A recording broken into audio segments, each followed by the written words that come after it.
अस्सलाम वालेकुम dear students, welcome back once again.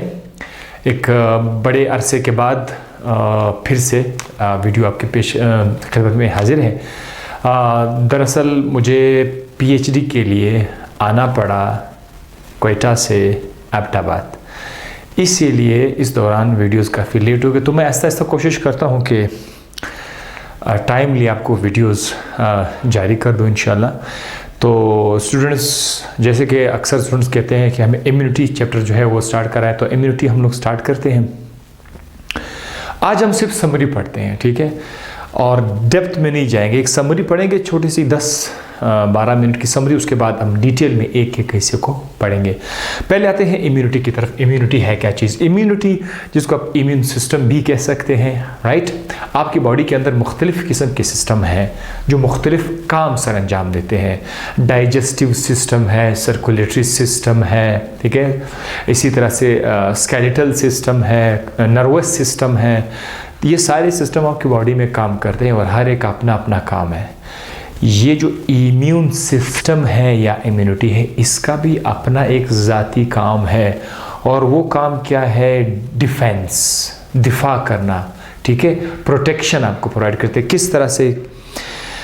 देखिए, हम जिस माहौल के अंदर रहते हैं, ये आपका माहौल है, ठीक है, दिस इज़ योर इन्वायरमेंट। और इस इन्वायरमेंट के अंदर अगर हम देखें तो यहाँ पर मुख्तलिफ़ किस्म के बैक्टीरिया है जो आपके ऊपर अटैक कर सकता है। बैक्टीरिया है, सही, वायरसेस हैं, राइट, बैक्टीरिया, वायरसेस एंड ऐसे कुछ बॉडी के अंदर ऐसे पार्टिकल्स जिसे हम लोग, जो हमारे जिस्म का हिस्सा नहीं है, ठीक है, उसको बोलते हैं फॉरेन पार्टिकल्स, जो हमारे जिस्म का हिस्सा नहीं हो, बाहर का हो।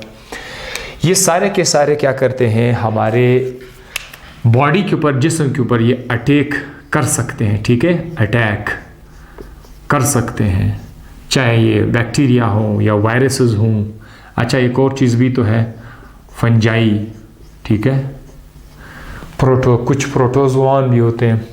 तो ये सब के सब हमारे बॉडी पर क्या कर सकते हैं? अटैक कर सकते हैं।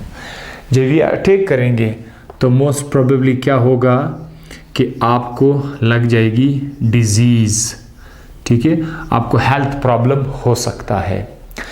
लेकिन अल्लाह ने हमारे जिस्म को किस तरह ज़बरदस्त अंदाज से बनाया हुआ है कि इन बैक्टीरिया, वायरस, फॉरेन पार्टिकल से बचने के लिए हमारे बॉडी के अंदर इम्यून सिस्टम को रखा गया है। ये इम्यून सिस्टम हमारी दिफा करेगा इन सारे के फॉरेन पार्टिकल से।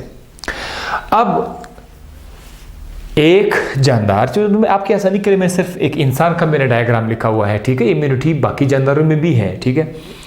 सो अब हम लोग आपको ये बताएंगे कि एक जानदार को फॉरेन पार्टिकल, जरासीम वायरस से बचने के लिए कितने बैरियर्स है बॉडी में, मतलब वो कौन कौन से सिस्टम के अंदर, एक सिस्टम के अंदर वो कौन कौन से कंपोनेंट्स है जो हमारी बॉडी को बचा रहा है।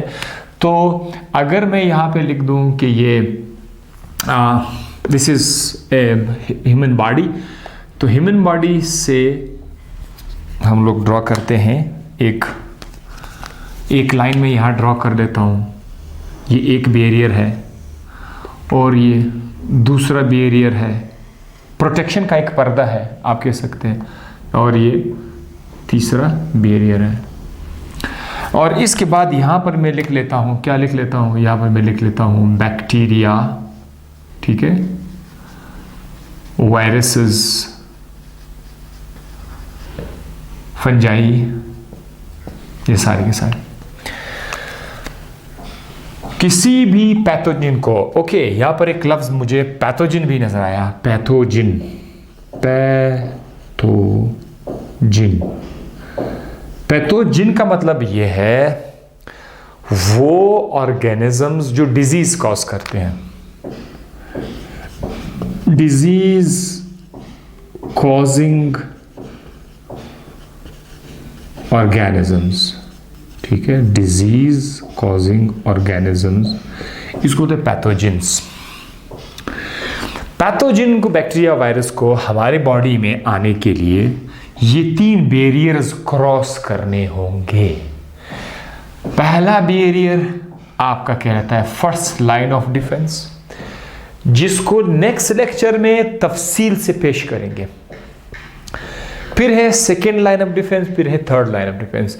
ये सारे के सारे बैरियर अगर कोई बैक्टीरिया क्रॉस करे, इसको क्रॉस करे, सेकेंड लाइन भी क्रॉस करे, थर्ड लाइन भी क्रॉस करे, तब जाकर ये चांसेस है कि आखिरकार ये आपके बॉडी के अंदर क्या कॉज करे, डिजीज़ कॉज कर सके। तो ये इनको ये क्रॉस करना होगा, ये स्टेजेस क्रॉस करने होंगे, और ये हमारी इम्यूनिटी है। तो इस चैप्टर में हम लोग फर्स्ट लाइन ऑफ डिफेंस से स्टार्ट करेंगे, लेकिन नेक्स्ट लेक्चर से फर्स्ट लाइन ऑफ डिफेंस में क्या क्या होगा हमारे साथ, ठीक है।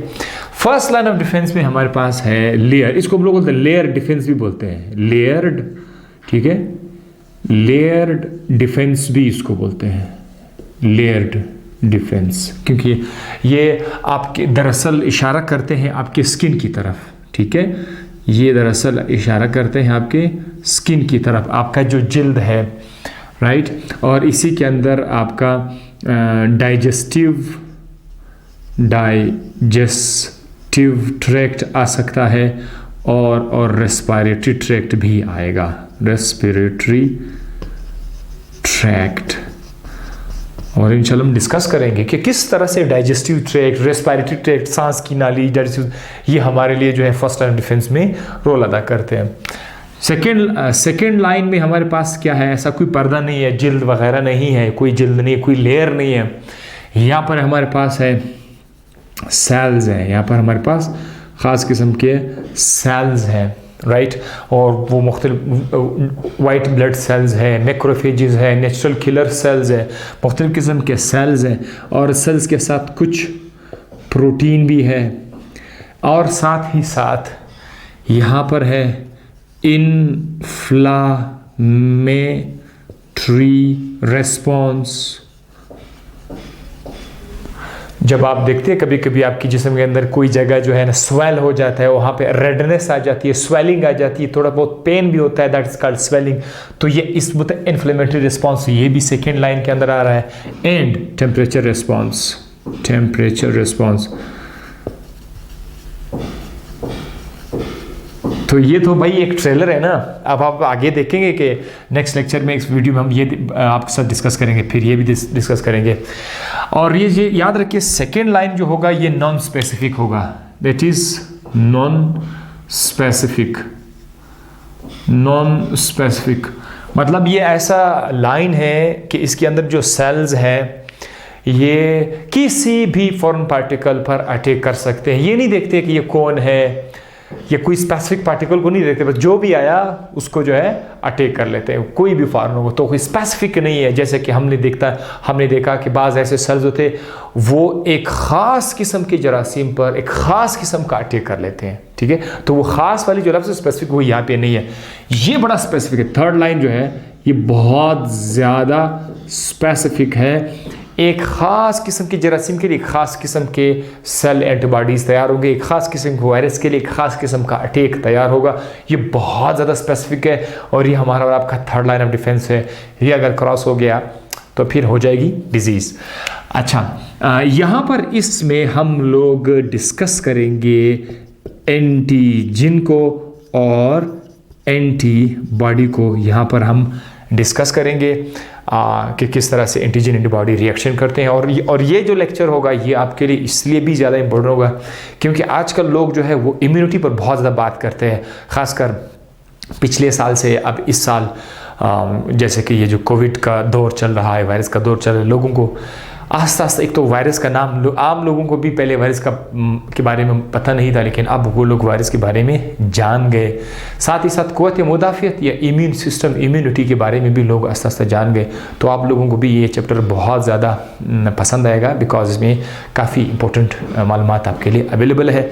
सो मुझे यहाँ तक दीजिएगा इजाज़त। इंशाल्लाह नेक्स्ट लेक्चर में कल ही कोशिश करता हूँ टुमारो ये दूसरा लेक्चर भी इसके साथ अपलोड, क्योंकि अभी मैं आहिस्ता आहिस्ता सेटल हो गया गया हूँ। पहले की तरह, हमेशा की तरह मुस्कुराते रहेगा, मुझे अपनी दुआ में याद रखिएगा और साथ ही साथ अपने दोस्तों के साथ ज़रूर चैनल को शेयर करते जाइए। बहुत सारे स्टूडेंट जो है वो वीडियोस को जो है वो सब्सक्राइब नहीं करते हैं, फिर कहते हैं कि सर फलाने वीडियो भी रिकॉर्ड करो। यार मैंने वो रिकॉर्ड किया हुआ होता है, आज जब आप सब्सक्राइब करोगे ना तो आपको मालूमात आती जाएगी। मैं जैसे जैसे न्यू वीडियो बताता जाऊँगा। बहुत सारे स्टूडेंट्स को पता है कि सब्सक्राइब करने से नए नए वीडियोज़ को मिल जाएंगे, लेकिन बहुत सारे ऐसे स्टूडेंट्स से मैं क्या बताऊं कि वो लोग सब्सक्राइब नहीं करते और फिर मुझे बोलते हैं कि सर ये वीडियो, अभी बार बार मुझे कमेंट्स में कि सर फलाना फलाना। यार मैंने वो जो वीडियो मैंने रिकॉर्ड किया मैं कैसे आपको बताऊं, ये ऑलरेडी मैंने रिकॉर्ड किया हुआ है। सब्सक्राइब ज़रूर कर दीजिएगा चैनल को अपने साथ और दुआ में याद रखिएगा। दूसरों को भी ज़्यादा से ज़्यादा खुश रखने की कोशिश करें और अपना ढेर सारा ख्याल रखिएगा। मुझे दीजिए इजाज़त। अल्लाह हाफ़िज़, बाय बाय।